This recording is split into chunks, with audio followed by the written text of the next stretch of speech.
මේ උතුම් ධර්මදේශනයේ ප්‍රඥා නාලිකාව තුළින් විසිරුවා හැරීමට ප්‍රචාරය කිරීමට ධර්ම දානය සිදු කිරීම සඳහා කේහි පොඩිමැණිකේ මහත්මිය දායකත්වය දරලා තිබෙනවා. උතුම් වූ ධර්ම දාණයෙන් ජනිත වන මහා පුණ්‍ය ශක්තිය කේ.බී. අප්පුහාමි ජේ.එම්.එම්. මැණිකේ යන දෙමාපියන් ඇතුළු පවුලේ මියගිය සියලු ඥාතීන්ට යහපත් භවයක උපත ලබා කල්යාණ මිත්‍ර ආශ්‍රයෙන් දහම් මඟ විවර වේවා. දේශකයන් වහන්සේට තව තවත් දහම් මඟ විවර කර දීමට තුනුරුවන්ගේ ආශිර්වාදය ලැබේවා කියලා බලාපොරොත්තු වෙනවා. එසේම වේවා කියලා ආශිර්වාද කරනවා.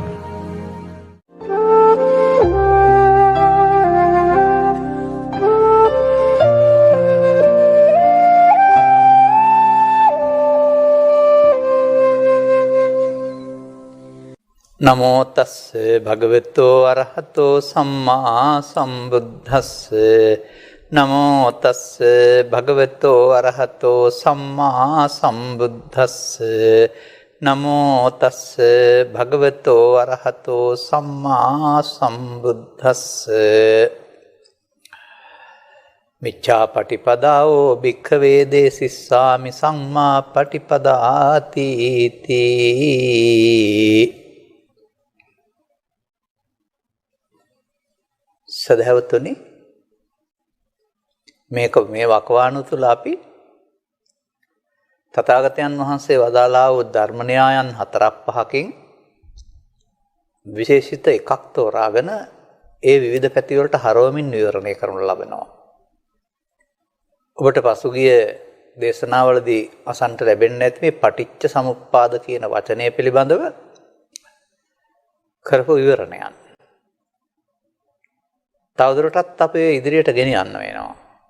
මොකද මේක වැරදි තිබෙන එකක් බැවින් නිර්වෘල්ල තේරුම් ගන්නට විවිධ පැතිවලින් හරවලා පෙන්වන්න වෙනවා. මා මේ ගත්ත මාතෘකා පාඨයේ තියෙන සූත්‍රයට කියන්නේ පටිපදා සූත්‍රය කියලා.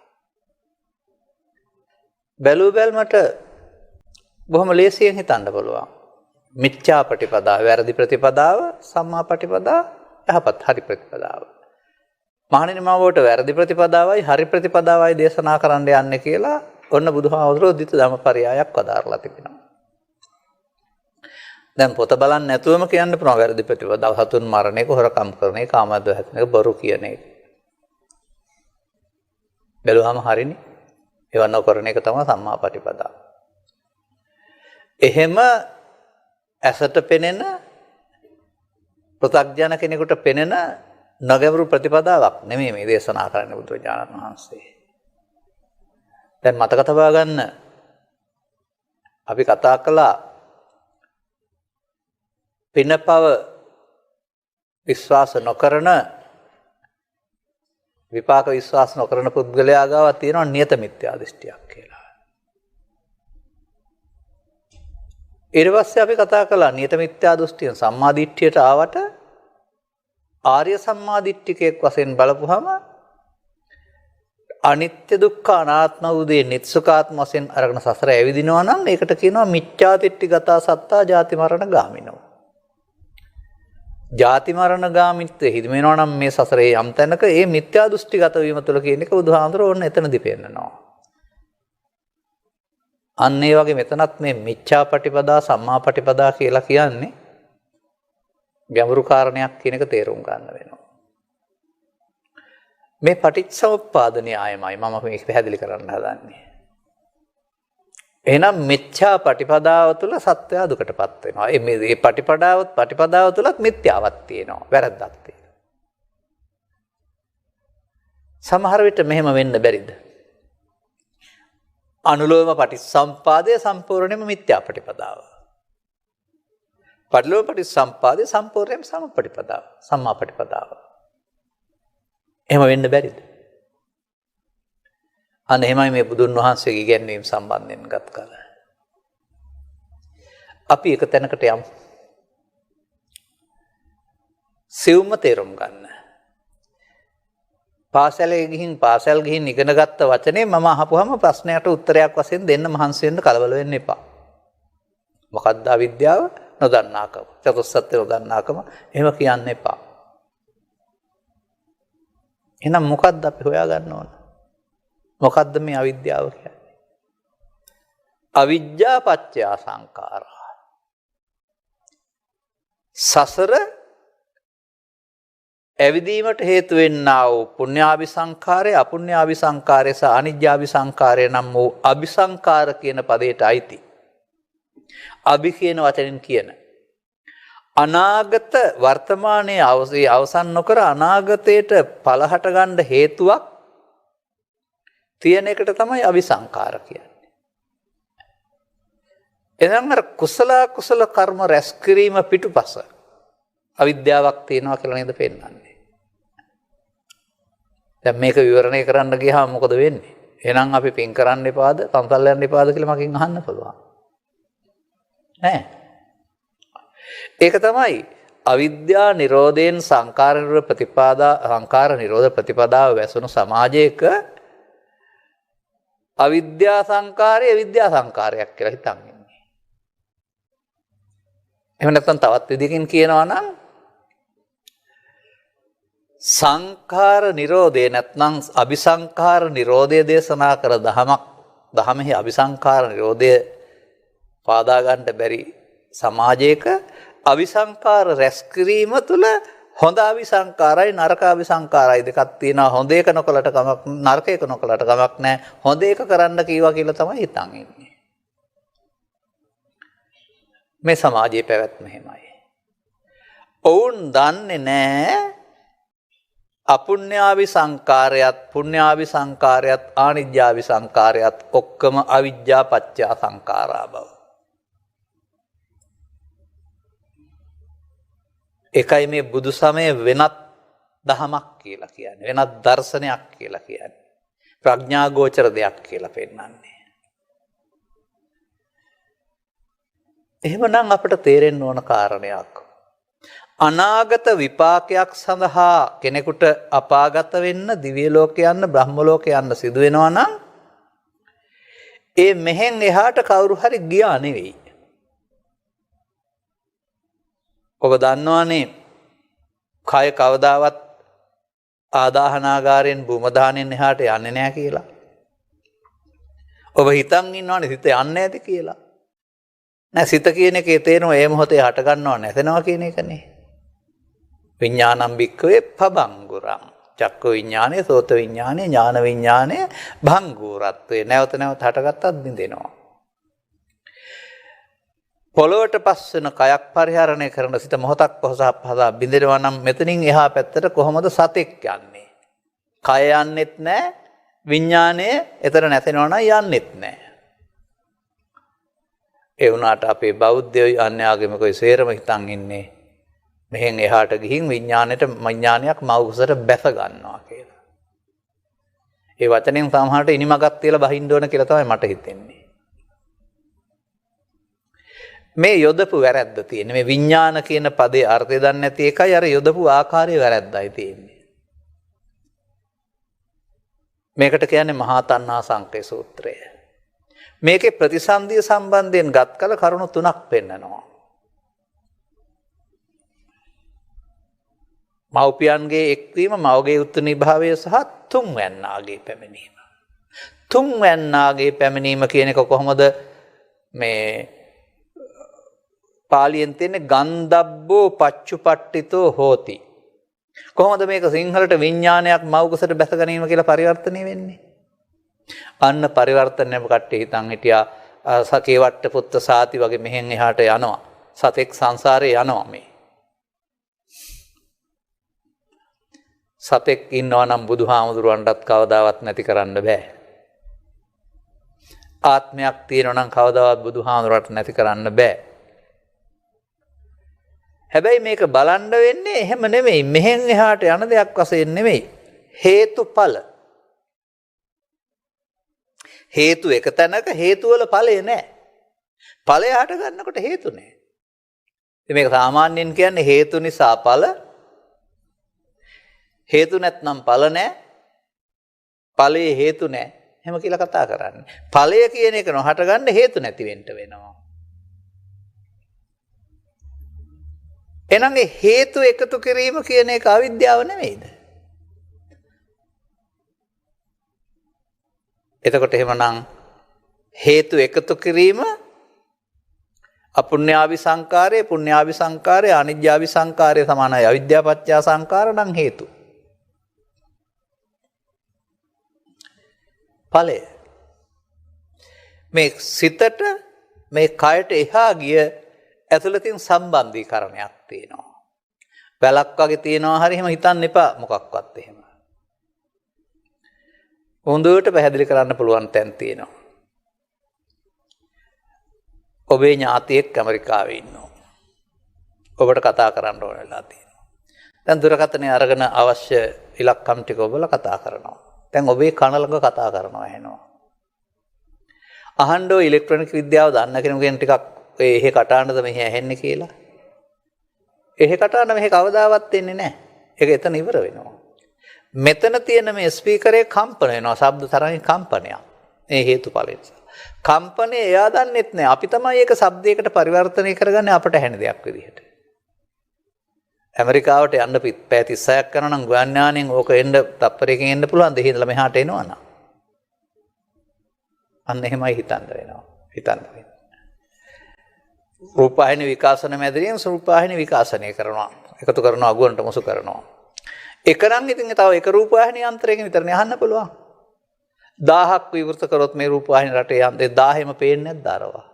අදාළ හේතු ඊතර එකතු වුණාම නෙමෙයි දර ඵලය හටගන්නේ. ඒ හේතු එකතු වුණොත් හටගන්නවා. තරංගමාලා සුසුරුනේ නැත්නම් විදුලිය සැපුනේ නැත්නම් හටගන්නේ නැහැ. ඒ නිසා මේ හේතුඵල න්‍යාය දකින්න ඕන. ඵලය යනු හේතුන්ගෙන් ශූන්‍ය දෙයක්. හැබැයි හේතු නැත්නම් ඵල හටගන්නේ නැහැ. බාහිරින් දැකලා හරියන්නේ නැහැ එහෙමනම්. අනාගත සංසාර උත්පත්තිය ප්‍රතිසන්දිය නැත්නම් මේ කාරණාව ලැබෙන ඵලය සඳහා මෙහි ඒකතු කරන හේතු වලට තමයි පුඤ්ඤාභි සංකාර, අපුඤ්ඤාභි සංකාර, අනිජ්ජාභි සංකාර සමානයි අවිද්‍යාපත්‍ය සංකාරා කියලා කියන්නේ. අවිද්‍යා නිරෝධයෙන් තමයි සංඛාර නිරෝධ වෙන්නේ. එහෙනම් අවිද්‍යාව කියන්නේ මොකද්ද? අපි එතන මේක ලියා ගනිමු අපි දැන්. අවිද්‍යාව කියන්නේ අපි තව වචනකින් ගත්තොත් චතුස්සත්ත්‍ය නොදන්නා කම.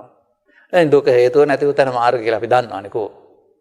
නෑ එහෙම පාඩම් කරගන්න එක නෙමෙයි මේ පෙන්වන්නේ. දුක නොදන්නාකම. මොකද්ද දුක? සංකිට්ඨේන පංච උපාදානස්කන්ධා දුක්ඛ. අර අපි කතා කළා වූ අසකනාසය දිවකය මුල් කොටගෙන රූප වේදනා සංඥා සංකාර පහක් හටගත්තාම ඒකේ අපට ලාභාලාභ සැප දුක් නින්දා අපසංසා නිසා මහ ලොකු කැළඹිල්ලක් කලබලයක් ගින්නක් තියෙනවා. ඒක ආවේ කොහෙද විලාද? අපි කැමති නෑ ඒක එනවට. නමුත් එනවනේ. දැන් කොස් ගහට කොටපුවාම කිරියාවේ කොහෙද විලාද? ඇතුළේ තිබිච්ච නිසා එළියට ආවා. ඇයි මේ පඨම සහ ဒုတိ බික්කු සූත්‍රවල බුදුහාමුදුරුවෝ පදාරලා තියෙන්නේ අනුස්සේති කියලා පදයක්. යංකෝ භික්කවේ අනුසේති. මහණෙනි ඔබ ඇසෙන් කනෙන් නාසයෙන් අරුණ රසයක් විඳලා හේතුවක් ඉතුරු කරයිද අනුසේති කියන්නේ. තේන ඒ තියෙන හේතුවෙන් තමයි මේ සංකත ධර්ම හේවත් ගිනි ලෝභ දේශම හටගන්නේ. අර අනුසේති අවිද්‍යාව නෙමෙයිද? අන්න ඒකයි තේරුම් ගන්න. අපිට මේ කය ඉක්මවා යමින් සිත ඉක්මවා යමින් ස්කන්ධ පංචේ ඉක්මවා යමින් හොයන්න බැරි තැනක කිසියම් ආකාරයක හේතුවක් ඉතුරු වෙනවා. ඒක සාමාන්‍යයෙන් තේරෙන භාෂාවෙන් කතා කරවොත් ඒක ගැලපෙන්නේ නැහැ හරියටම. නමුත් හිතා ගන්න ලේසියි. මගේ උදාහරණය තමයි ගොයම් ගස කුඹුරේ සැදී පැසෙනවා. මේ වන විට එහි ගබඩාක ආහාර ටික කරලකට ගබඩා කරලා තමයි ගොයම් ගස මේ යන්නේ. අපි ගොයම් ගස කපා ගන්නවා. කපලා ඒක පුච්චලා යනවා නැත්නම් කුඹරේ දාලා යනවා මඩ වෙන්න කුණු වෙන්න. මේ ගොයම් ගහ අපිට දැන් වැඩක් නැහැ. අර ගොයම් ගහ රැස් කරපු බීජ ටිකක් තියෙනවා. ඊළඟ කන්නට ගොයම් පැලේ ලබා දෙන්නේ මේ ගොයම් ගහ නෙමෙයි අර බීජ. මේ බීජ වල දැන් බැලුවොත් පැලයක් නැහැ. නමුත් අදාළ හේතු එකතු වෙනකොට පැලේ හට ගන්නවා. බීජ නැත්තම් පැලේ නැහැ. බීජ නිසානේ පැලේ හටගන්නේ. පුද්ගලයෙක් ජීවත් වෙනකොට පුණ්‍යාභි හෝ අපුණ්‍යාභි හෝ ආනිජ්ජාභි සංකාරය අසසේ කර්ම බීජ රැස් කරොත් නේද අනාගතයට යන්නේ. ඇයි අපුණ්‍යාවි සංකාරයේ ලබන කට්ටිය විතරද ජාති ජරා මරණ වලට දුක් මොහොන දෙන්නේ? ඇයි පව්කාරයෝ විතරද අටලෝ දහමෙන් දුක් විඳින්නේ? පව්කාරය අටලෝ දහමෙනුයි පව්වලුයි දෙකෙන්ම දුක් විඳිනවා. පින්කාරය පිනේ සැප විපාක විඳිනවා. නමුත් අර අටලෝ දහමේ දුක ඔහුත් විඳිනවා. ලාභාලාභ සැප දුක් නින්දා මරණයේ දුක කියන එක පින් කළයි කියලා නතර වෙන්නේ නැහනේ. පව්කාරයටත් වෙනවා පින්කාරයටත් තියෙනවා. ධානලාභියාට තියෙනවා දැන් නැති වුණාට පස්සේ එනවා. ආපහු දැන් ඈත් කරගෙන ඉන්නවා ටික කාලයක්. ආපහු ඒ වුණාට එකෙන් පිරිහෙනකොට පුනර්භවයට ආපම ආයෙත් හමු වෙනවා. දැන් මොකද්ද තේරුම් ගන්න ඕන? මේ කර්ම බීජ රැස් කිරීම අවිද්‍යාවයි. කර්ම බීජ රැස් කිරීම කියලා කියන්නේ උපාදාන හට ගන්න හේතු. උපාදාන ස්කන්ධ හට ගැනීමට. අනුසේති තේන සංකම් ගච්ඡති. දැන් එහෙනම් අපි බලමු පංච උපාදානස්කන්ධය දුක නම් පංච උපාදානස්කන්ධය වටපත් වීමට හේතුව මොකද්ද? ස්කන්ධ පහ පංච උපාදානස්කන්ධය බවට පත් වීමට හේතුව මොකද්ද? පංච උපාදාන දුකට හේතුව තණ්හාව කියනවා නම් පංච උපාදානස්කන්ධයට හේතුව තණ්හාව. ඒ තණ්හාව කියන්නේ ආයෙත් ඇසට හම්බන රූපේ තණ්හාව, කනට හම්බන ශබ්දේ තණ්හාව, නාසයට හම්බන ගන්ධේ තණ්හාව, තණ්හානං උපාදාන භව. අන්න දුකට හේතුව.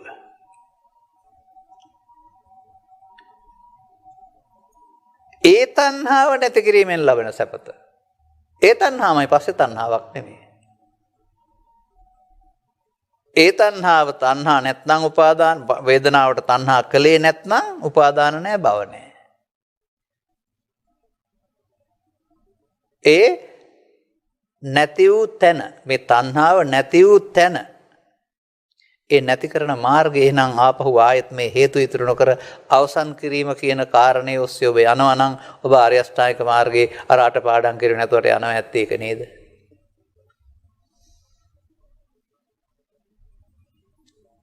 එහෙනම් පටිච්චසමුප්පාදයේ අංග 12 කියන්නේ මිත්‍යා ප්‍රතිපදාවක්.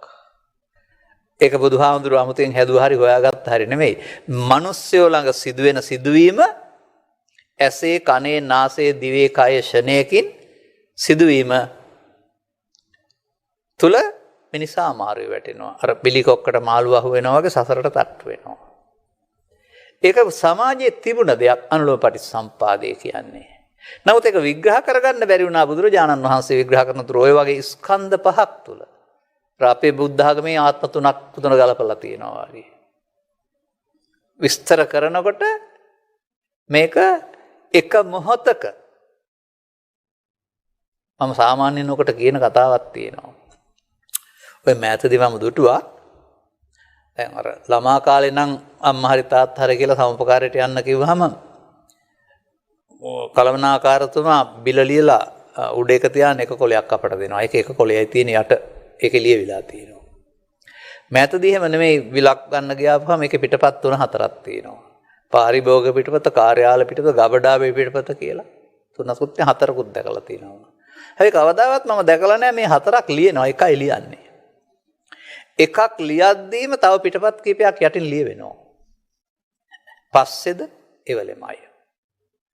ඔබට හිතන්න බැරිද මේ අරමුණු රසයේ විඳීමේදීම ඕක තුල අතීතයයි වර්තමානයයි අනාගතයයි තුනම ක්‍රියාත්මක වෙනවා කියලා. අසුරු ගසන සනක් තුල. එතකොට ඒකෙන් වෙන දේ මොකක්ද දන්නවද? වර්තමානයේ විඳීමට අතීතයේ හේතු වෙනවා. වර්තමානයේ රැවටීම අනාගත ඵලයකට හේතු වෙනවා. එක මොහොතේ. වර්තමාන ඵලයට රැවටීම වර්තමාන හේතුවට රැවටීම වර්තමානයේ රැවටීම අනාගත ඵලයට හේතු වෙනවා නම් වර්තමානයේ මුලා නොවී ඉන්න ඕන නේද? අනාගත ඵල නවත්තන්න. එහෙනම් සත්වයාට සසරේ ජාති ජරා ව්‍යාධි මරණ උරුම වෙනවා නම් ඒ ප්‍රතිපදාවට කියන්නේ මිත්‍යා ප්‍රතිපදා. සම්මා ප්‍රතිපදාවේදී වෙන්න ඕන මොකද්ද? ජාති ජරා මරණ වලින් විමුක්ත වෙන එකත් මිදීම. දැන් බලමු අපි. අර කොයි දේ අල්ලාගත්තත් අල්ලා ගැනීමෙන් තැවුල හට ගන්නවා කියන කාරණේ තේරුම් ගත්තේ නැත්නම් ඒ අවිද්‍යාව තුළ දුක දුකට හේතුව නැති උතර දන්නේ නැත්නම් අපි මේ ආරම්මණයක් තුළ අபிසංඛාරයට ගොදුරු වෙනවා. අවිද්‍යාවච්ඡා සංඛාරා. මම මේක කියන්න කැමති නැත්තේ අර පාසල් පෙළෙන් මේක ඊට පස්සේ ජීවිත තුනකට විග්‍රහ කරන්න යයි කියලා මේ පෙළෙන් කියන්න කිව්වොත්.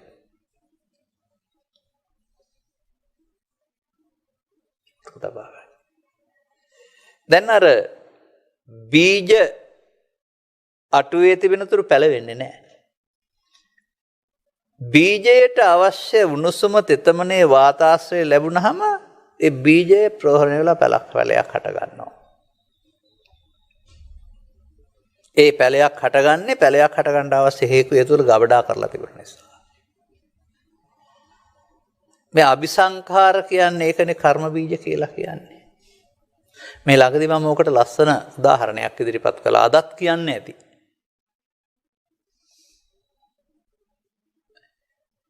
අපි කියමුකෝ ගොවි මහත්මයෙකුට බිත්තර වී දැන් දියලලා අරන් තියනවා ඉහින්න යන්න කුමරට. ගොවි මහත්තයාට එහා වෙල්ල ආයෙත් කුමරක් තියෙනවා, උඩ වෙල්ල ආයෙත් තියෙනවා, පල්ලෙහා එකෙත් තියෙනවා, පන්සල ළඟක් තියෙනවා, හැම කියලා කුමරු යායවල් 4ක් තියෙනවා කියලා හිතන්න. ඒ තැන් වලට මේ බීජ ඉස්සොත් ඒ කුමරේ පැලවෙනවා. මේ සංසාරයේ සත්‍යයටත් අபிසංකාර නැමැති බීජ පැල කරන්න තැන් වගේක් තියෙනවා. එක කුමරක් තියෙනවා, ඒක තියෙන ලියදි 4යි. අසුර, പ്രേත, නිරිතිරිසං. ඒකට අපායලියද්ද බීජ පැලවෙනවා. එද පන්දුක. තව කුමරක් තියෙනවා කාම සුගතිය. 6ක් එකට එකක් වෙනවා. එක හයක් තියෙනවා, අනිත් ඒවා මනෝමය කය තියෙන්නේ. චාතුර් මහා රාජික තාවතින්ස ලියදු 7යි, සත 7යි, සප්තකාම ස්වර්ගයේ. මේකේ පැලවෙන්නේ නැහැ පව් බීජ, මේක පැලවෙන්නේ පුණ්‍ය බීජ. තව කුමරක් තියෙනවා, ඒක තියෙනවා වෙන තැනක ලියදි 16ක් තියෙනවා. ඒකට ආනිජ්ජාபிසංකාර නැමැති බීජය ඉහපුවාම ඒකේ පැලවෙනවා. අර ලියදි 16න් එකක රූපාවචර බඹලෝ 16ක. තවත් කුමරක් තියෙනවා ලියදි 4යි. ඊටත් වඩා හොඳ ඒවා පැලවෙන්නේ ඒකේ. ඒවට කියනවා ආකාසානංචයතනේ, විඥානංචයතනේ, ආකින්චඤ්ඤායතනේ, නේව සංඥානායතනේ. ඉහප ගමන් පැලවෙනවා. මේ කුඹුරු 4 පැලවෙන්නේ බීජ නිසා නෙවෙයිද? බීජ නම් හදලා කවදාවත් පැලෙන එක නවත්තන්න බැරුව යනවා. මේ කුඹුරු 4 නැත්නම් 6 සංසාරයේ මේ හට උත්පත්ති හට ගන්නට කර්ම බීජ රැස් කරලා බැරි බව ත්‍රිපිටකයේ සඳහන් වෙලා තියෙනවා. අපේ අය දන්නේ නැහැ. ඒ නිසා කර්ම බීජ රැස් කරලම නිවන් ලබන්න හිතාගෙන ඉන්නවා. කර්ම වලට හම්බ වෙන්නේ ලෞකික විපාකනේ. කර්ම වලට කොහෙන්ද ලෝකෝත්තර විපාක හම්බ වෙන්නේ? ඒකට කර්ම මාර්ගයනේ කියන්නේ. ඇයි අපේ ධර්ම දේශනාවල ඔබට නැවත නැවත කියලා නැද්ද මේ තුනේම කර්ම බීජ අයින් කරන කර්මයක් තියෙනවා කියලා? කන්නං කන්න විපාකම් තස්ස පහනාය චේතනා. පෞකම් සහ දුක් විපාක ප්‍රහාණය කිරීමේ චේතනාව. සුක්ඛං සුක්ඛ විපාකම් තස්ස පහනාය චේතනා. පින්කම් සහ සැප විපාක දෙපැත්තට බෙදෙනවා කාම සුගතියට සහ රූපී අරූපී බමතල වලට. පව්පින් කලෝමේ විපාක කන සුක්ඛං කන සුක්ඛ විපාකං තස්ස පහනාය චේතනා. මේ තුනම ප්‍රහාණය කරන්න ඕන නැද්ද? ඒ ප්‍රහාණය කරන එක මොන කර්මයේද? කර්ම රැස් කරන කර්මයේද? කර්මක්ෂය කරන කර්මයේද? කර්ම රැස් කරන කර්ම අවිද්‍යාව නම් කර්මක්ෂය කරන කර්මයේ විද්‍යාව නෙමෙයිද? කර්ම රැස් කරන කර්මය අවිද්‍යාපත්‍ය සංකාර නම් කර්මක්ෂය කරපුවාම ලැබෙන්නේ විද්‍යා විමුක්තිය නෙවෙයිද? ආන්න. එහෙනම් සංකාරපත්‍ය විඥානං මව කුසල බැස ගැනීම කියලා අරන් හරියන්නේ නැහැ. ඇයි දිව්‍ය ලෝකේ, ඇයි අපායේ, ඇයි බ්‍රහ්ම ලෝකේ ඒවයි නැද්ද? ඒ කර්ම වීයට අනුව අතක තබා ගන්න. නිකම් මම මේ වචන ටික කියලා දෙන්නම්. හිතන්න විතරක්. කොහෙන්දෝ පාඩමක් ඉගෙන ගන්නවා නාම වේදනා සංඥා සංකාර රූප කය. නාම රූපං සිතයි කයයි දෙක. මම මෙහෙම කියන්නම් බලන්න තේරුම් ගන්න පුළුවන්ද කියලා.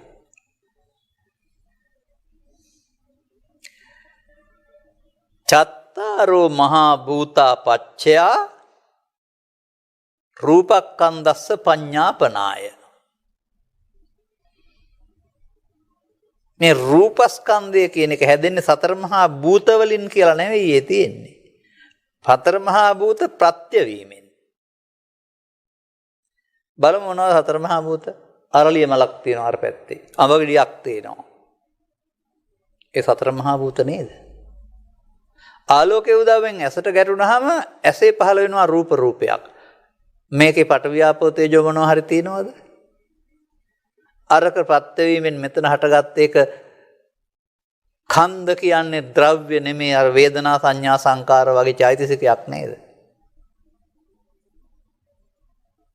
ශබ්දය කියන්නේ ගන්ධ කියන්නේ චත්තාරෝ මහා භූතා බාහිර ලෝකේ තියෙන. ඒවා ප්‍රත්‍ය වීම තුළින් ඇසේ නම් රූපස්කන්ධය, කනේ නම් ශබ්ද රූපස්කන්ධය, නාසයේ නම් ගන්ධ රූපස්කන්ධය පඤ්ඤාපනාය හට ගන්නවා. එහෙමයි ඒක ලියා ගන්න ඕන. ඒ වුණාට එහෙම තේරෙන්නේ නැහැ අපට. එහෙනම් අපි සතර මහා භූතයෙන් හටගත්ත කය. මේ ගැඹුරු තැන් කෙරෙහි තේරුම් ගන්න බැරි වුණාම සිංහලට ලියන්න ගියාපුවාම වැරදිලා ලියවෙනවා. ඔහොම වැරදිච්ච තැනක් මම කියා ඉන්නවා මේ සමාජයේට. මෙන්න මෙහෙමයි තියෙන්නේ. කුද්දකනිකායේ සූත්‍ර දේශනාවක තියෙනවා සබ්බ සංයෝජන පහය.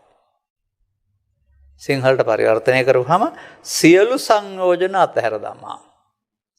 සියලු සබ් කියන්නේ සියලුනේ. සියලු එකේ සිට කෝටිය දක්වා සියලු වෙන්න පුළුවන්. සබ්බ කියන පදයට සිංහලට 10 කියලා දාපුවාම ඒ සබ්බ පදේ අර්ථය තෙන්න ආවද? නෑ, පරිවර්තකයාගේ හිතේ තිබුණ සත්‍යය බැඳෙන්නේ සංයෝජන මේ 10කට. එහෙනම් සබ්බ කියන්නේ 10යි කියලා ලියුවා. හැබැයි අපිට තේරෙනවා උදුකූපම සූත්‍රයක් වගේ ආශ්‍රයෙන් සත්‍යය කාම ලෝකේ 5කට බැඳිලා ඉන්නවා. ධර්මයේ තේරුම් ගත්තේ නැත්නම් ඉතුරු 4කට බැඳෙනවා. කාම ලෝකේ 5 කැඩෙනකොට ධර්මයේ තේරුම් ගත්තාම ඉතුරු 5කට බැඳෙන්නේ නැහැ. 10ක් කඩන්න නැහැ. එහෙනම් දස සංයෝජන 5යි කියන එක වැරදීනේ එහෙනම්.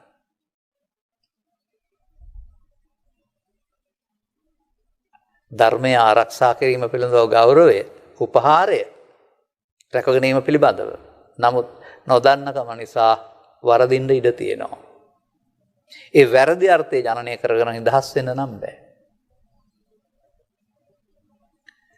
නාම රූපං කියලා කයයි හිතයි කියන්නේ නැතුව ඔබට බැරිද මෙහෙම ගන්න?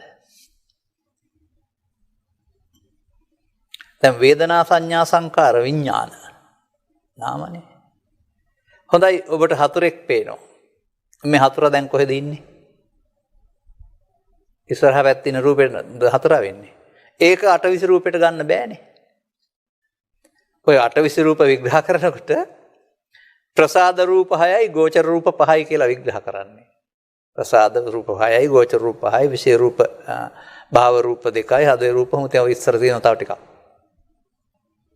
හිතන්න මම කතා කරන්නේ. ප්‍රසාද රූප 6 නම් ඇසේ කනේ ජීවි බව. දැන් මේ අටවිසි රූපෙට බෙදන්නේ ශරීරයේ කොටස්නේ. ගෝචර රූපේ ඉස්සරහින් හතුරා වුණාම කොහොමද අපේ අටවිසි රූපේ වෙන්නේ? ඒක වෙන තැනකනේ තියෙන්නේ. මල් ගහක මලක් පිපිලා තියෙනවාම ඒක අපිට පේනකොට ඒක කොහොමද ගෝචර රූපේ වෙන්නේ? ඒක වෙන තැනකනේ. නෑ. අටවිසි රූපය කියන්නේ ආහාර වශයෙන් සතර මහා භූත ගත්තාම ඒක ශරීරය තුල හැදෙන රූප කියලා පෙන්වන්නේ. ඒවා එකක්වත් අතර මහා භූත හැරෙනවා අනිත්වා ද්‍රව්‍ය නෙමෙයි. ප්‍රසාද රූප කියන්නේ ද්‍රව්‍යද? ගෝචර රූප කියන්නේ ද්‍රව්‍යද? විෂය රූප කියන්නේ ද්‍රව්‍යද? භාව රූප කියන්නේ ද්‍රව්‍යද? නෑ, නම් ටිකක්. ඒවා හඳුනා ගන්නට. 24ක්ම. දැන් ගෝචර රූපේ මොකක්ද එහෙනම්? ඉදිරියේ තියෙන පුද්ගලයාගේ සෙවණැල්ල ඇසට වැටුනහම එතන තියෙනවා රූපයක්. ඉදිරියෙන් තියෙන මලක ගන්ධය නාසයට වැඳුනහම එතන තියෙනවා ගන්ධ රූපයක්. ඉදිරියෙන් තියෙන ශබ්දයක කර්කශ බව හෝ මිහිරි බව කනට වැදුනහම එතන තියෙනවා. දැන් මේවා ද්‍රව්‍යද? මේ රූපේ කොහෙද තියෙන්නේ? වේදනා සංඥා සංකාර නැත්තම් හිතේ නෙවෙයිද? හිතේ තියෙන රූපේ නෙවෙයිද නාම රූපේ කියන්නේ? මේ නාම රූපේ නෙවෙයිද අපිට හතුරා හෝ මිතුරා වෙන්නේ. අපි හදාගත්ත. එහෙනම් අර නාමංච හිත රූපංච කය කියලා බෙදාගත්තාම එතනින් එහාට යන්න බැරිකම ඇරුණාම වෙන මොකක්වත් නැහැ මේකේ. ඒ මිත්‍යා ප්‍රතිපදාව තුල තවත් මිත්‍යා ප්‍රතිපදාවක් තියෙනකොට තේරුම් ගන්න කොහොමද? ඊට පස්සේ දැන් මට මෙහෙමත් තේරෙනවා ඕක. නාම රූපච්ඡ සලආයතන තලආයතන පච්චය පස්ස. එහෙම කතා කරනවානේ. නෑ. අනිත් පැත්තට කිව්වනම් ඒත් හරියනවා. සලආයතන පච්චය නාම රූපං කියලා. ඒ කියන්නේ මේක මේ පෙලක් තිබුණාට අප ඒකට පස්සේ අනික වෙන්න ඕනේ කියලා හිතන්න එපා. ක්ෂණයක් තුළ සිදුවෙන්නම් ප්‍රත්‍ය වෙනව ඇරුණාම දැන් ආරණ්‍යපත්‍ය ආරම්මන පත්‍ය අධිපතිපත්‍ය අමනන්තමනන්තරපත්‍ය අනන්තරපත්‍ය කියලා පච්චේන පච්චයා කියලා තව උගන්වනවා. ඔය ඉගෙන ගන්න ඕන නැහැ. අපට ඕනකමක් තියෙන්නේ මේ වැරද්ද හදාගන්න යනවා අර පාඩම් කරන්න නෙමෙයිනේ.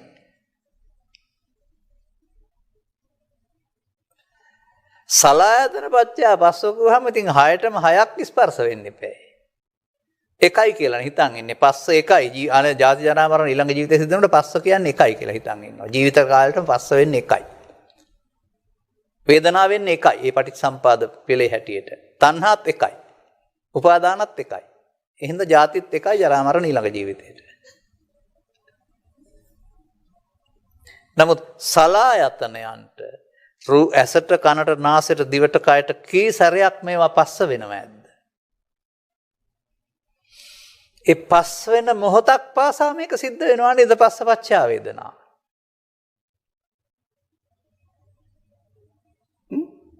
ඇහැට නම් රූපයේ සැප දුක් උපේක්ෂා වේදනා.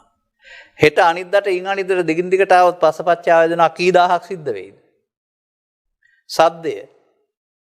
දැන් මේ දැන් සද්දයක් ඇහෙනවා. එතනද පස්සපච්චා වේදනායි පමණද? හෙට ඇහෙනකොට අනිද්දාට ඇහෙනකොට දිගටම නැවත නැවතත් මේ හැම එකක් තුළම පස්සපච්චා වේදනා වේදනා පච්චා තණ්හා තණ්හා පච්චා උපාදාන භව ඇසෙන් කනින් දහස් වාරයක් ආවොත් දසස් වාරයක් කනින් දහස් වාරයක් ආවොත් දහස් වාරයක් නාසයෙන් දහස් වාරයක් ආවොත් දහස් වාරයක් පස්ස වේදනා තණ්හා උපාදාන භව වෙන්නේ නැද්ද? වෙන්න ගහ හැදෙන්න ගහ ඇතුලේ කිරි ඇදෙනවා වගේ අපේ ලෝභ දේශ මොහ මූල බලවත් වෙන්නේ නැද්ද? එක සැරයක් අරමුණ ආරම්භ මේ බලවත් උනේ නැවත නැවතත් අරගෙන ඉම තුල නේද? දුක් බලවත් වෙන්නේ. දැන් එහෙමනම් අර වේදනාවට තණ්හා කිරීම කී දාස් වතාවක් කරන්න ඇද්ද මේ ජීවිතේ? ඇහි රූපයට, කනේ ශබ්දයට, නාසයේ ගන්ධයට, දිවේ රසයට. ඒ වැරදි පාරේ මිච්ඡා ප්‍රතිපදාව යන නිසා තමයි තණ්හා උපාදාන භව වෙන්නේ. එහෙන් පාවිච්චි කරන්නේම මිත්‍යා ප්‍රතිපදාවක් නේ පටිච්චසම්පාදේ දන්නේ නැත්නම්. බලන්නකො මෙන්න මේ පදේ අරගෙන පටිච්ච සමුප්පාද ධම්මේසු අඤ්ඤාණං අයං උච්චති ති බික්කවේ මිච්ඡා දිට්ඨි. යමෙක් මේ පටිච්චසමුප්පාද න්‍යාය දන්නේ නැත්නම් ඔහු මිත්‍යා දෘෂ්ටියක ඉන්නේ. අන්න අපි අර කතා කළ දසවස්තුක සම්මා මේ නියත මිත්‍යා දෘෂ්ටිය දසවස්තුක සම්මාදිට්ඨියට එහා ගියා තවත් මිත්‍යා දෘෂ්ටියක් තියෙනවා. මේ පටිච්ච සමුප්පාදේ නිරෝධය දකින්න දන්නේ නැත්නම් අනුලෝම පටිච්චසම්පාදේ යන අය මිත්‍යා දිට්ඨිය. ඒ මිත්‍යා දිට්ඨියේ විපාකේ තමයි ජාති ජරා ව්‍යාධි ශෝක පරිදේ වටලු දහමේ කම්පාව. මිච්ඡා ප්‍රතිපදාව.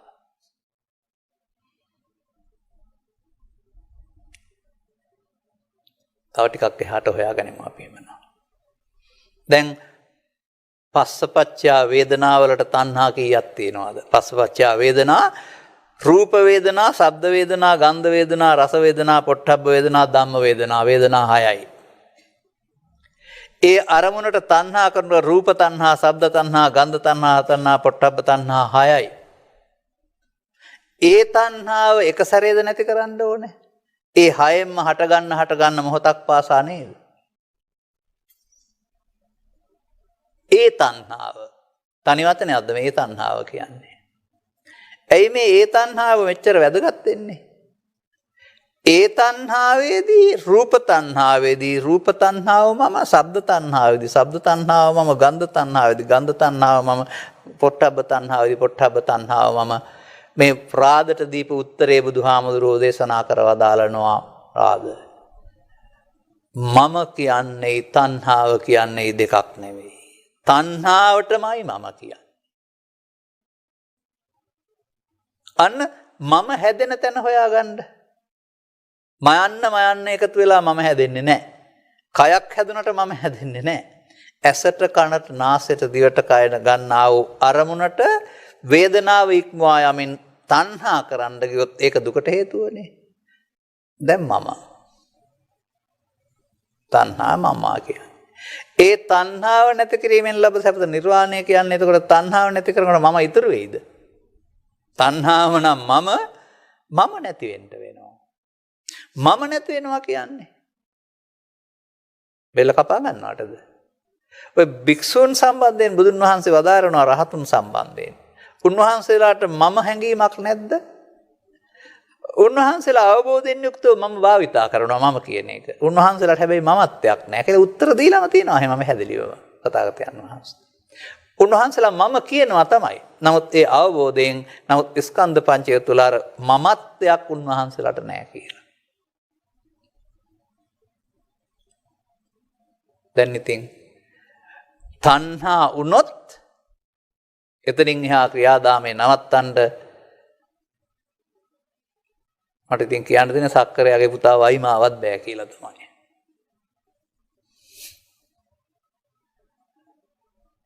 එහෙමනම් අපිට මේ විද්‍යාව නැත්තම් මේ ශාස්ත්‍රය තියෙන්නේ කොහෙද? මේ සාරභය තියෙන්නේ කොහෙද? ඇසයි, කනයි, නාසයයි, දිවයි, කයයි එක්කලා. දැන් බලන්න. චක්කුණා සංවරෝ සාදු, සාදු සෝතේන සංවරෝ, ගානේන සාදු සංවරෝ, සාදු ජිව්හාය සංවරෝ, කායදාය සංවරෝ, සාදු සාය වාචා, සාදු වාචාය සංවරෝ, මනසා සංවරෝ, සාදු සාදු සබ්බත් සංවරෝ, සබ්බත් සංහිතෝ බික්ඛු සබ්බ දුක්ඛා පමුංචති. ඇසෙන්, කනෙන්, නාසයෙන්, දිවෙන්, කයෙන්, වචනෙන්, හිතින් සංවර වෙන්න පුළුවන් නම් සියලු දුකින් මිදෙනවා. ඔය සංවරම කියන්නේ ඇස් දෙක පියාගෙන ඉන්නවට නෙමෙයි. කන් වලට පුළුන් ගහගෙන ඉන්නවට නෙමෙයි. ඔය ඇහැට එන රූපය මම මගේ ආත්ම කොට ගත්තාම ඉන්ද්‍රයන් බිඳීම කියලා ඒකට කියන්නේ. ඒකට අහු වුණාම ඒකට කියන්නේ දස්සන සංසග්ග කියලා. ශබ්දයට අහු වුණාම කියන්නේ ශ්‍රවණ සංසග්ග කියලා. මේ විදිහට සයවිද සංසග්ග කියලා උගන්වනවා. මේ අරමුණට රැවටීමට එක්වීම කියන අර්ථයනේ අර. ඒ සම්මා පටිපදාද මිත්‍යා පටිපදාද? ඒ මිත්‍යා පටිපදා. මම මෙහෙම කිව්වට මහා බරපතල දේවල් කරන්න බැරි දේවල් විදිහට හිතන්න එපා. තේරුම් ගැනීම විතරයි ඕන. මාර කියන මේ උගුල එසේ මෙසේ තේරුම් ගන්න පුළුවන් විදිහට නෙමෙයි අටවලා තියෙන්නේ. පෘථග්ජන පුද්ගලයාට කවදාවත් මේක මාර උගුලක් විදිහට තේරෙන්නේ නැහැ, අහුවෙලා ඉන්න බව තේරෙන්නේ නැහැ. ඒ නිසා ඒක මේ රඟබඩලක් විදිහට තියාගෙන ඒකේ සුන්දරත්වය විඳින්න තමයි බලන්නේ. ඒ සුන්දරත්වයේ විඳීම තුළම තණ්හා උපාදාන භව යටතේ කර්ම බීජ රැස් වෙමින් ඔහු කළ වරදට විපාකයක් වශයෙන් අනාගතයේ සකස් වෙන බව. ඔහු මේ කයෙන් පරලෝ යන්නෙත් නැහැ. ඔහුගේ සිත පරලෝ යන්නෙත් නැහැ. නමුත් මේ කරපු වරද්දට විපාකයක් වශයෙන් ඔහුට තවත් භවයක් ලැබෙන බව. ඒ භවයේදී අර කර්ම විපාක නිසා කයක් හැදෙන බව. මේ කය නෙවෙයි. මුළු සංසාරේම පුණ්‍ය පාප ධාන කර්ම ඔස්සේ කර්ම විපාක බව තේරුම් ගන්නකොට කර්ම විපාක යනු මිත්‍යා ප්‍රතිපදා නොවේද? කිසියම් ආකාරයකින් මේකෙන් කියවෙන්නේ නැහැ මව උදෙසා, පියා උදෙසා, දරුවන් උදෙසා, සහෝදරයන් උදෙසා, ගම උදෙසා, ශාසනය උදෙසා, නැත්නම් ගම් අතර උදෙසා, නැත්නම් නායම උදෙසා යහපත් ක්‍රියාකාරකම් කරන්න එපා කියලා කියවෙන්නේ නැහැ. එහෙමනේ සමහරට. එහෙනම් පින් කරන්න එපාද කියලා හයි. කියන්න තියෙන එක දෙයයි. උපාදානය කරගන්න එපා. මම ඒකට නමක් යොදනවා. බුදුදහමේ උපාදානයේ පාපයයි, උපාදානෙ නිදීම කුසලයයි. ඕගොල්ලෝ ඉතින් වෙන මොකක් හරි පාපයක් සහ පිනයි කියලා හිතාන හිටියට මට කරන්න දෙයක් නැහැ. බුදුහාමුදුරුව ප්‍රතිසන්දි පනවන්නේ උපාදානයෙන් නම් උපාදානයෙන් මිදෙන පාර. උපාදානයේ පාපයයි උපාදානයෙන් මිදීම කුසලයයි. උපාදානය මිත්‍යා ප්‍රතිපදාවයි.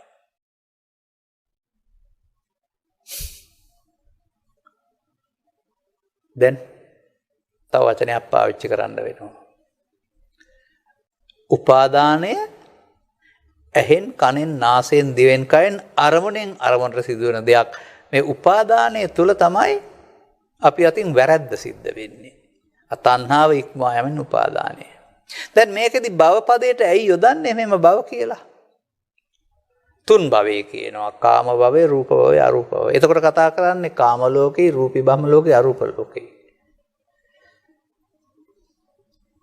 කොහෙන්ද ඒ තැන් වලට ගියේ? අර භව පදේ මොකක්ද අර්ථය? දෙකක් තියෙනවා.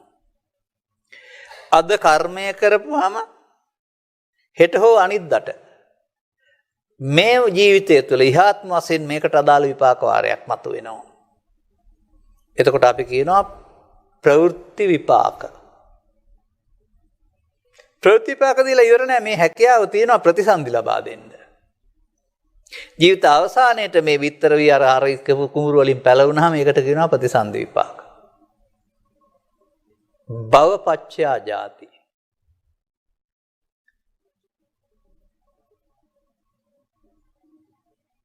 දැන් මේ ඔක්කොම නවත්තන්න මොකද්ද කරන්න ඕන? මොකක්ද දේවල් කරන්න ඕනේ? අවිජ්ජා පත්‍යා සංඛාරා තුල මිත්‍යා ප්‍රතිපදාව නම් සම්මා ප්‍රතිපදා කියන්නේ අවිද්‍යා නිරෝධයෙන් සංඛාර නිරෝධය. ඊටුව විස්තර කරන්න ඕන නේ. මේක කරනවා නම් අනිත් ඔක්කොම වෙනවා ඉබේ ඉන් එහාට. එහෙනම් මේක පේලි 12ක් ඉගෙන ගන්න පාඩම් කරන්න ඕන නෑ. දෙකයි ඉගෙන ගන්න ඕන. අවිජ්ජා පත්‍යා සංඛාරා ඉගෙන ගන්නට ඒ මිත්‍යා ප්‍රතිපදාව. අවිද්‍යා නිරෝධයෙන් සංඛාර නිරෝධය ඉගෙන ගන්න ඒ සම්මා ප්‍රතිපදාව. දැන් මම මේ ගත්ත පෙළේ මේක නෑ. තව පෙළක් මම ආයෙ ගන්නකොට පෙන්නන්නම් මම මේ අවිද්‍යා සංඛාර කොතනද තියෙන්නේ කියලා. එක එක පෙළි තියෙනවා මේ ත්‍රිපිටකේ. එසෙන් සංයුත්ත නිකායේ මූල කොටසේ තියෙනවා පටිච්චසමුපාද න්‍යාය පෙළ විස්තර ගොඩාක්. අපිනේ වරද්දාගෙන තියෙන්නේ.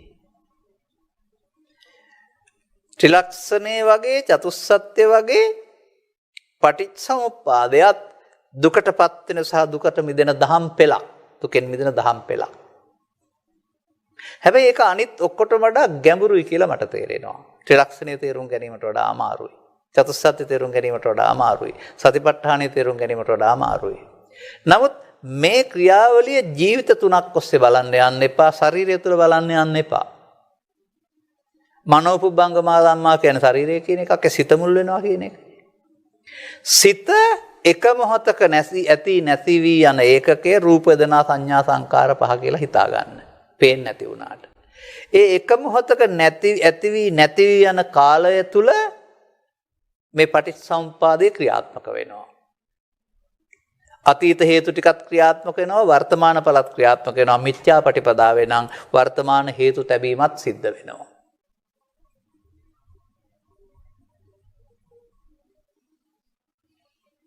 මට මතක් වෙනවා ගාත්මේ ජාතක කතාවක්. ඒක මතක් වුණොත් මම කියන්නම්. මේක හොඳ උදාහරණයක් තියෙනවා. මට දැන් චුල්ලපදම ජාතකේ හරි මොකක් හරි මට හරියට මතක් වෙන්නේ නැහැ. මේකේ තියෙනවා මෙන්න මෙහෙම දෙයක්. හොරු වටිනා තැනක තියෙන බඩු අරගන්නවා. අරගෙන පාලමක් දිගේ යනවා. පාලමක් දිගේ ගිහලා වතුර යට ගිහින් හංගනවා.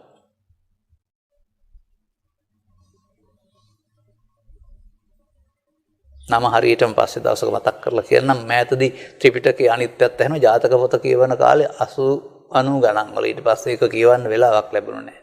එහෙනම් මතක නැහැ මේවා දැන්. ඔබ හිතන් ඉන්න ඉතින් ඊට පස්සේ කොතනින් අඩු අරගෙන හොරු කණ්ඩායමක් ඒක පාලමද්දික ගිහින් යට තැනක හංගනකල්. මේ හොරු ඔබ ළඟ ඉන්න බවත් මේ වටිනා බඩු පැහැරගෙන ඔබ ළඟ බවත් ආපහු පස්සේ ගන්නනේ හංගන්නේ. මේ හංගන එකත් ඔබ ළඟ සිදු වෙන බව තේරුම් ගන්න පුළුවන් වුණොත් හරි වටිනවා. මේ වර්තමාන මොහොත තුල මේ හොරකම සිද්ධ වෙනවා අපි ළඟ. මම ඒකට තමයි කියන්නේ අතීතයෙන් අරගෙන වර්තමානයේ විඳ අනාගතයට තියෙනවා. කොයි ඉතින් ව්‍යාකරණ වල ඉගෙන ගත්තේ අතීතය කියන්නේ ඉස්සර ජීවිතේ වර්තමානය කියන්නේ දැන් අනාගතය කියන්නේ මතු ජීවිතය කියලා. නේ? වර්තමානයේ යම්කිසි පුද්ගලයෙක් ඔබට මුණ ගැසෙන විට ඔහු සාවදාවත් දැකලා තිබුණේ නැත්නම් ඔහු සමග කවදාවත් තරහ වෙලා තිබුණේ නැත්නම් ඔබට තරහ එනවද? ඔබ ඊයේ පෙරේද පළමුදා ඔහු සමග තරහ වෙලා හිටියොත් අද දකින්නකොට ඒ එන්නේ අර තියපු ඒවා නෙවෙයිද? මේක හේතුවක් වෙනවා අර ඒවා එන්න. ඒ තියපුව හංගන්න බෑනේ. ඉතින් ඇසෙන් කනෙන් නාසයෙන් ගැටෙනකොට එනවනේ. මෙයාද දුක් ගෙනත් දුන්නේ අර ආපු ඒවාද ඔය ලෝභෙන් දේශයෙන් මොහෙන් දැවෙනවා කියන්නේ මෙයා හින්දාද ඔය? අර ආපු ටික ඉන්නේ දැවෙන්නේ. ඒ දැවෙන්නේ වයින්ද තියාන තියෙන නිසානේ. ඒ නිසානේ මේ සත්තා සංකිලිස්සන්ති කියලා කියන්නේ චිත්ත සංකිලිසා බික්කවේ. මහණෙනි මේ සිතට මේ ලෝභ දේශම එකතු කරලා ගොඩ ගහගත්තාම කුණු ගඳ ගහන ඒවා නිසානේ දැවෙනවයි කියලා පෙන්නන්නේ. එවිට ඔබට වැටහෙනවද මේ ජරා ව්‍යාධි ශෝක මරණ කටළු දහමි කම්පාව ආදී සියල්ල මිත්‍යා ප්‍රතිපදාවක ප්‍රතිඵලයයි. දේසිස්සාමි. දැන් ගොඩ එන්න ඕනේ එහෙනම්. එහෙනම් සම්මා ප්‍රතිපදාවක් පාවිච්චි කරන්න ඕනේ.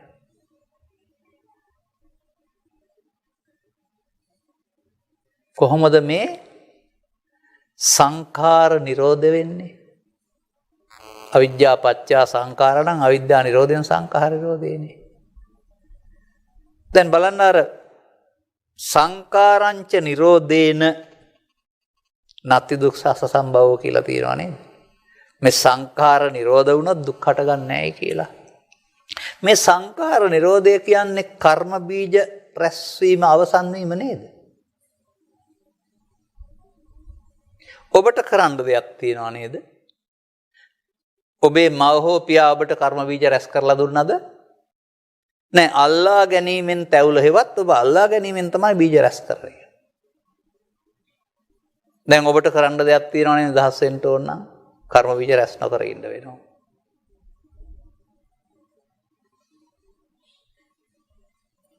කර්ම බීජ රැස්වීමම අවිද්‍යා සංකාර. කර්ම බීජ රැස් නොවීම මම වචනයක් කියනවා විද්‍යා විමුක්ති. එකින් එකට මොහොතින් මොහොතට මොනවා කළොත්ද මේක වෙන්නේ? අපි බලමුකෝ රටේ තොටේ ඉන්න භාවිතා වෙන කාරණා ටිකක් අරගෙන. අත්තිමස්මින් කායේ කේසාලෝමානකා දන්තා තචෝ කියාන යන.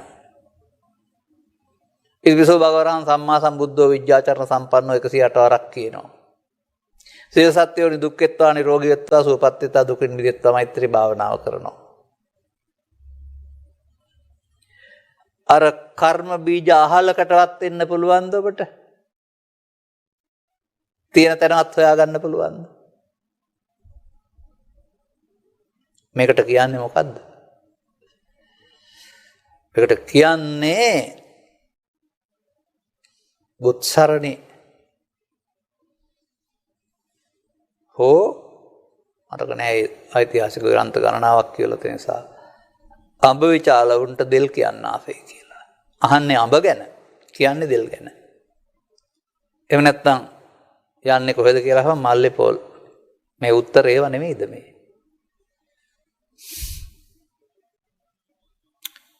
අදාළ තැනට හරියට යොමු වෙලා මේ වැඩේ කරනවා ඇරුවාම මොනෝන හරි කෙරුවට මේ කර්ම බීජ සේ වෙන්නේ නැහනේ. ඒ නිසා අන්තිමට ඔබට එන්න බැරිද මෙන්න මේ උත්තරේට? මේ තථාගතවරුන්ගේ විශිෂ්ටතම ගණේ සොයා ගැනීම තමයි වර්තමාන ස්කන්ධ පංචකයේ මුල් කොටගෙන කර්මක්ෂය කරන විදිහට හැසිරීම. කර්මක්ෂය කිරීමේ කර්මය. දැන් බීජ රැස් වෙන්නේ නැහැ නේද? ක්ෂය කරපුවාම. ඒක ඔබ කියනවාද මිත්‍යා ප්‍රතිපදා කියලා? කර්ම බීජ රැස් වෙන එක මිත්‍යා ප්‍රතිපදා නම් කර්ම බීජ ඡය වෙන එක සම්මා ප්‍රතිපදා නෙවෙයිද? දැන් මම මෙහෙම අහනවා. හරි ලස්සන කතාවක් මේක. බුදුරජාණන් වහන්සේ ගැනනේ කතා කරන්නේ. බුදුරජාණන් වහන්සේ බුද්ධත්වයට පත්වෙච්ච හැටි.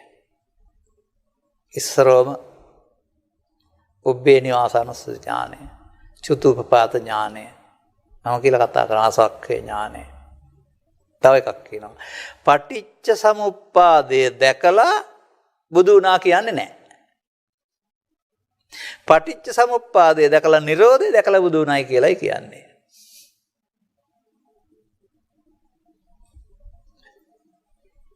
එහෙනම් පටිච්ච සමුප්පාදය දැකලා විතරක් බෑ, ඉස්සෙල්ලා දකින්න ඕනේ. ඊට පස්සේ නිරෝධය යන්න වෙනවා. නිරෝධය තමයි සම්මාපටිපදා කියන්නේ. ඉතින් අපිට මට අහන්න හම් වෙනවා මෙහෙමත්. නිරෝධයි නිරෝධයි නිරෝධයි නිරෝධයි. මේක ගැඹුරු තේරෙන්නේ නැහැ. මම මෙහෙම විවරණය කරන්නම්. අපට අරමුණක් ඕනේ. හැම මොහොතේම අපි සිත අරමුණට එකතු වෙනවා. තරහ දැනෙන්නේ අරමුණට ආවොත්. වෛරය දැනෙන්නේ අරමුණට ආවොත්. බය දැනෙන්නේ අරමුණට ආවේ නැත්තම් නැහැ. නිරෝධයි නිරෝධයි කියා ඉන්නකොට මොකක්වත් හිතට එන්න ඉඩ තියනවද? දැන් අර නිරෝධයි කියන වචනෙන් වහලා නේද අර තියෙන්නේ. ගණන් වල තියෙනවා ආදේශ කරනවා කියලා එකක්. ඔය නිරෝධයි කියන පදයට ආදේශ කරලා බලන්න කොකා කෝලා කියලා. ඒත් ඕකම වෙනවා. මම මේවා කියන්නේ විහිළුවට නෙමෙයි. තේරෙන්න. මේ මගේ රයිදලා හරියන්නේ නැහැ. අපේ අයට සමාධි කියලා කියන්නේ ලෝභ දේශ මොහ හැංගිලා තියෙනවට. ටිකක් වෙලා මොනවා හරි මන්ත්‍රයක් වගේ ජප කර ඉන්නකොට ඒක සිතේ විතක්ක ਵਿਚාර වෙනවා. දැන් ආනාපාන සති කියන්නේ මහ ලොකු ආසා කරන්න හෝ පිළිකුල් කරන්න තියෙන එකක් නෙමෙයි. හුස්ම පාරට කිසිම ලෝභයකුත් නැහැ, කිසිම ද්වේෂයකුත් නැහැ. දැන් මේක අරමුණට ආපම වෙන්නේ මොකද්ද? ඒක මධ්‍යස්ථ උපේක්ෂා අරමුණක්. මේ අරමුණ වර්තමානයේ තියෙන නිසා ඊතුරු ලෝභ දේශ මොහ ටික හැංගිලා නෙවෙයිද මේ තියෙන්නේ? මේවා හංගලා බෑ. හංගපුවම ඒකට කියන්නේ මම මට හංගලා තියෙනවා කියලා. මේවා එන්න ඇස කන නාසය දිවකය සිහියෙන් විවෘත කරන්න. හොරු හැංගිලා ඉන්නද්දි මරන්න බෑ. අපි ගමුකෝ හොඳ උදාහරණයක් තියෙනවා. අර සටනක් තිබුණානේ උතුරු පැත්තේ. ඒ සටින් අපේ අය ඉන්නේ අමුදා කඳවුර බැරක් වල එලිපිට ඉන්නේ. ඒගොල්ලෝ ගරිල්ලා. ඒගොල්ලෝ පේන්නේ නැහැ කැලේ ඉන්නේ. ගරිල්ලා උන්ගේ හැටි තමයි හැංගිලා ඉඳලා එළියට ඉඳන් පහර දීලා හැංගෙනවා. උන් ඔක්කොම මරන්න කැලේ පුරා වෙඩි තිබ්බත් මැරෙන්නේ නැහනේ. හැංගිලානේ ඉන්නේ. ගස් යට ගල් යට ගම් කරයට මුවා වෙලා කොහෙව වදින්නේ. ගරිල්ලා මරන්න මොකද කරන්න ඕන? පහර දෙන්න එළියට ආවෙලාවට අල්ලා ගන්න. ඔබේ මේ ලෝභ දේශ මොහ කියන සිත්තට හැඟුණා වූ හේතු ගරිල්ලා හමුදාවක් නෙමෙයිද? හංගලා මරන්න පුළුවන්ද? එන්න මරින්න ඕන. ඒකයි බුදුහාමුදුරුවෝ වදාරන්නේ uppannam kama vitakkam nādivāseti pajahati vinodeti byanti karoti. uppannam vyapada vitakkam nādivāseti pajahati vinodeti byanti karoti anabhavam gameti. uppannam vihinsa vitakkam nādivāseti pajahati vinodeti byanti karoti anabhavam. මොකද මේ පෙන්වන්නේ? ඇසෙන් කනෙන් නාසයෙන් දිවෙන් කයෙන් උපදිනවා බාහිර කාරණානිසාර චිත්තාභ්‍යන්තරයේ තියෙන විතර්කය. කාම විතර්ක, ලෝභ ව්‍යාපාද විතර්ක, දෝහ විහිංසා විතර්ක, මෝහ. ඔබ ඒක පිළිගන්නවා. ඒක මගේ. ඒක මට හොඳයි. දැන් මිච්ඡාපටිපදා නෙමෙයිද? ඒ අදිවාසීතිනේ. ඔබ ඒක බැහැර කරන්න කල්පනා කරන්නේ නැහැ මේකයි වද දෙන්නේ කියලා. එහෙනම් ඔබ නප්පජහතිනේ. කොහොමද? ඔබ මේක ත්‍රිලක්ෂණයට අනුව විශේෂයෙන් හික්මෙන්න පාවිච්චි කළේ නැහැ. පිළිගත්තානේ. එහෙනම් නවිනෝදේති. ඔබට මේක නිදහස් වෙන්න ඕනේ නැහැ. ඔය හින්දා බ්‍යන්ති කරෝති නෙමෙයි න බ්‍යන්ති කරෝති. ඔබට ආයෙත් හට ගන්න නැති විදිහට හේතු ඉතුරු නොකර අවසන් කරන්න ඕනේ නැහැ.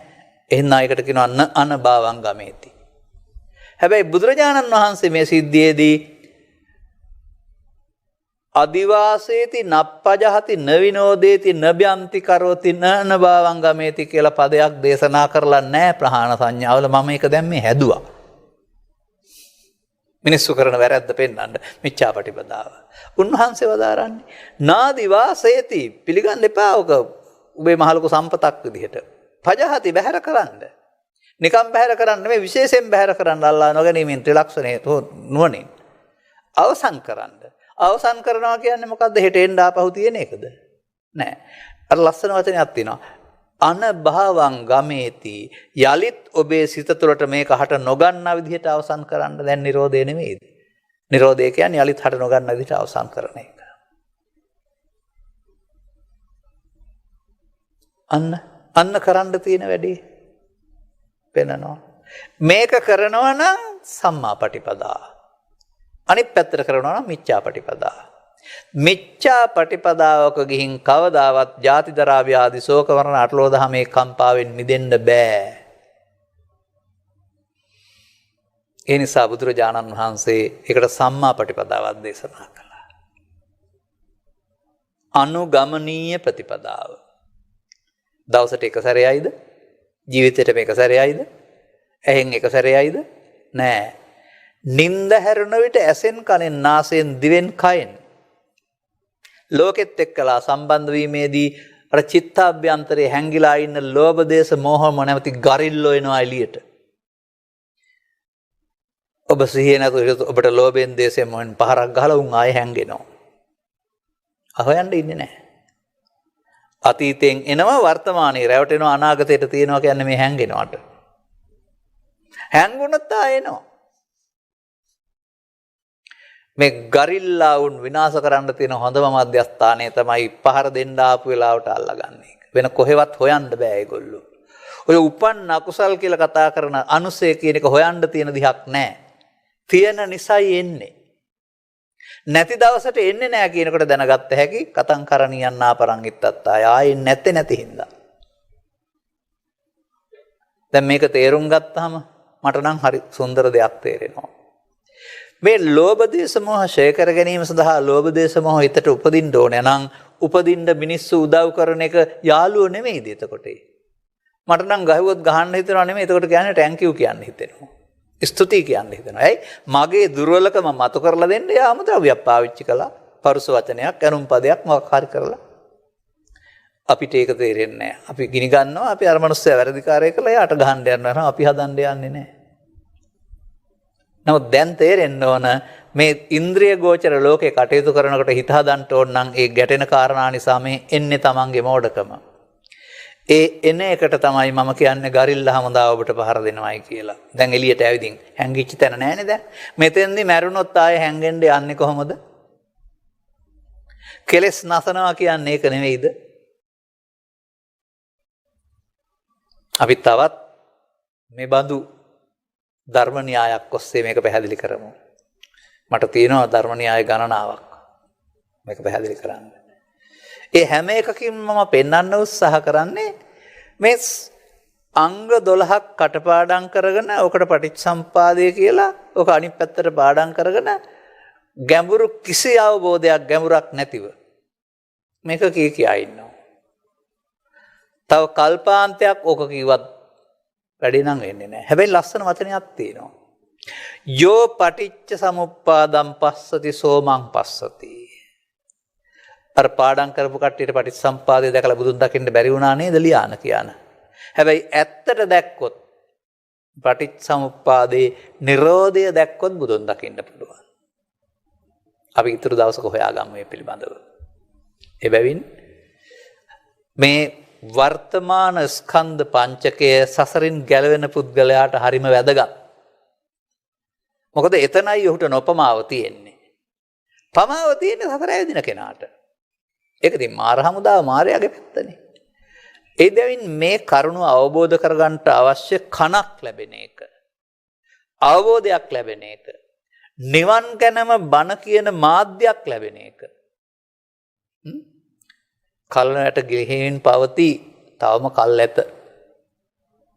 ආස්වාදයේ ආදීනවෙන් මිදෙන මඟ පෙන්වන ප්‍රඥා. බලන්නකො ටිකක් කියවලා මොනවද කියන්නේ කියලා මේවයි. මගෙන් අහන්නකෝ ආස්වාදයේ ආදීන සහ මිදෙන හැටි මං කියන්නේ නැද්ද කියලා. එබැවින් අපට මේ සමාජයට පටිච්චසමුප්පාදේ නිරෝධය දැකීමෙන් හෝ දුක්ඛ නිරෝධ ගාමිනී පටිපදාව යාමෙන් හෝ සංස්කාර ධර්මයන් අනිදුක්ඛ අනාත්ම වශයෙන් බැලීමෙන් හෝ සතර සතිපට්ඨානෙන් හෝ කර්මක්ෂය කිරීමේ කර්මයෙන් හෝ පංච උපාදානස්කන්ධය තුළ මේ එකක් කරලා නිවෙන මිනිස්සු ඕනේ.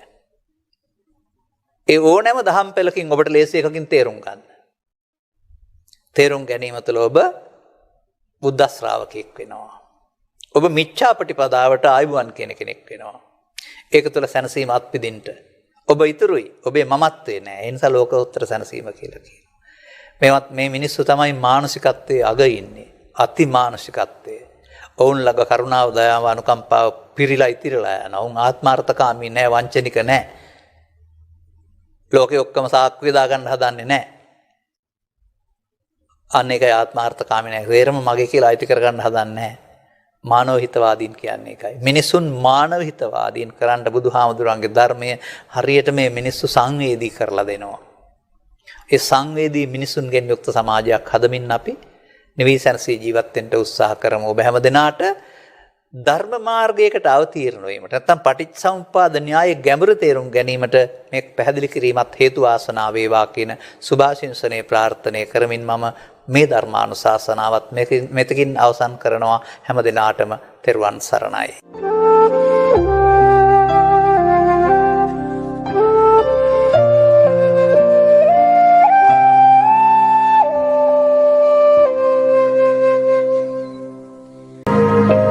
ධර්මදේශනයේ ප්‍රඥා නාලිකාව තුළින් විසිරුවා හැරීමට ප්‍රචාරය කිරීමට ධර්ම දානය සිදු කිරීම සඳහා කේහි පොඩිමැණිකේ මහත්මිය දායකත්වය දරලා තිබෙනවා. උතුම් වූ ධර්ම දාණයෙන් ජනිත වන මහා පුණ්‍ය ශක්තිය කේබී අප්පුහාමි ජේ.එම්.එම් මැණිකේ යන දෙමාපියන් ඇතුළු පවුලේ මියගිය සියලු ඥාතීන්ට යහපත් භවයක උපත ලබා කල්යාණ මිත්‍ර ආශ්‍රයෙන් ධම්මග විවර වේවා. දේශකයන් වහන්සේට තව තවත් ධම්මග විවර කර දීමට තුනුරුවන්ගේ ආශිර්වාදය ලැබේවා කියලා බලාපොරොත්තු වෙනවා. එසේම වේවා කියලා ආශිර්වාද කරනවා.